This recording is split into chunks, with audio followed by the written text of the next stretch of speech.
दिल बर जानी विछड़न कौन रोवे फिर थोड़ा, सब रोगां दा रोग मोहम्मद जिसका नाम विछोड़ा। तुझे नहीं पता तो बोल, अगर खबर है तो पूछता क्यों है।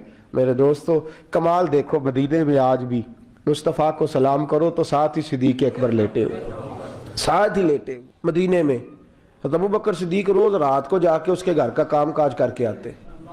काम बताऊं क्या था उसका, जाग रहे हैं आप लोग?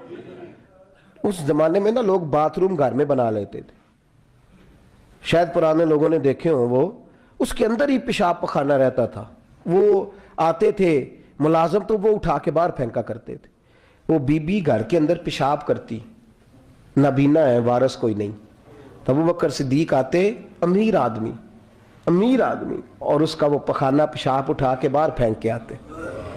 फिर उसके घड़े में पानी भर के लाते, फिर उसके घर में झाड़ू देते, फिर उस बूढ़ी औरत को खाना खिलाते, फिर उसको खर्चा देते, फिर उसको कहते कि फला आदमी की तेरे पड़ोसी की मैंने ड्यूटी लगा दी है, ज़रूरत हो तो तू उसको कह देना। बड़े ज़माना खिदमत की। एक दिन हज़रत उमर फारूक उस बीबी के दरवाजे पे चले गए, दस्तक दी। उसने कहा कौन है दरवाजे का? मैं उमर फारूक हूँ, उमर बिन खत्ताब हूँ। पता चला है आप लवारस हैं, मेरा दिल करता है मैं आपके घर का काम काज कर दिया करूँ। तो बीबी कहने लगी नहीं, एक बंदा आता है कई सालों से वो कर रहा है, मुझे वही ठीक है। एक आता है बड़े सालों से काम करता है, वही ठीक है। तो हज़रत उमर कहने लगे मैंने भी काम ही करना है, कुछ उससे करा ले, कुछ मुझे मौका दे दे नेकी का। कहने लगी नहीं वही ठीक है। तो फरमाने लगे मेरे अंदर क्या नुक्स नजर आया है, अम्मा जी मुझे भी टाइम दें। तो बीबी कहने लगी नहीं वही सही है। हज़रत उमर जज्बाती आदमी थे, जलाली आदमी थे, कहने लगे मैंने कहा नहीं मुझे बताओ मैं क्यों नहीं कर सकता। तो बूढ़ी अम्मा कहने लगी तुझ में और उसमें फ़र्क ही बड़ा है। कहा वो क्यों? कहने लगे इतने साल हो गए उसे आते हुए, इतने साल, तू पहले दिन आया है और आते कह रहा है मैं उमर बिन खत्ताब हूँ, अपना नाम बता रहा है। सालों हो गए मैं रोज़ पूछती हूँ तेरा नाम क्या है, वो बताता ही नहीं। वो कहता है अम्मा मैं काम सही करता हूँ, तो नाम को छोड़ो, नाम बता के क्या करना है। फरमाया ये थोड़ा फ़र्क है, उसने इतने सालों में नाम नहीं बताया और तू पहले दिन ही आगे कह रहा उमर बिन खत्ताब हूँ। तू अब्बा जी का भी नाम बता रहा है, मैंने नहीं काम कराना, मुझे वही सही है। नाम नहीं बताता, नौकरी पूरी कर जाता है। हजरत सैयदना उमर फारूक फरमाते मैं तहज्जुद के वक़्त झाड़ियों में छुप के बैठ गया।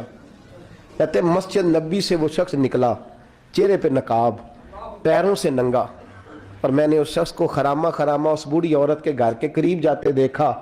तो पीछे से जाके मैंने कहा ओ मुसाफिर चेहरा तो दिखा। तो कहते हैं चेहरा उठाया तो अबू बकर सिद्दीक थे, सिद्दीक़ अकबर थे। हज़रत उमर फारूक फरमाते हैं मैंने कहा तू जूती को उतार के आता है?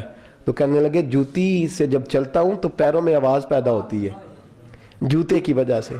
पड़ोसियों को तकलीफ देने का मकसद तो कोई नहीं ना। और फरमाया जब जूतों से आवाज़ पैदा होगी तो गली मोहल्ले वाले पूछेंगे अबू बकर किधर जा रहा है, तो मैं नेकी किसी को बताना नहीं चाहता। तो फरमाया अबू बकर कब से आ रहे हो? फरमाया छोड़ उमर, बस दुआ कर रब मेरा आना कबूल फरमा ले। तो दुआ कर सरकार की बारगाह में हाजिरी सही लग जाए। छोड़ मैं कब से आ रहा हूँ, इस वक्त से आ रहा, इस मसले को छोड़। तू ये देख पानी पर नसोलियां रंगा रंग कड़े, पर उसदा जानिए जिसदा तोड़ चढ़े। ये बात आपने दर्जनों बार सुनी है, लेकिन इस पर गौर तो करो मेरे दोस्तों। हज़रत उमर फारूक फरमाते हैं जिन दिनों तबूक के लिए मेरे नबी ने ऐलान फरमाया मेरे हालात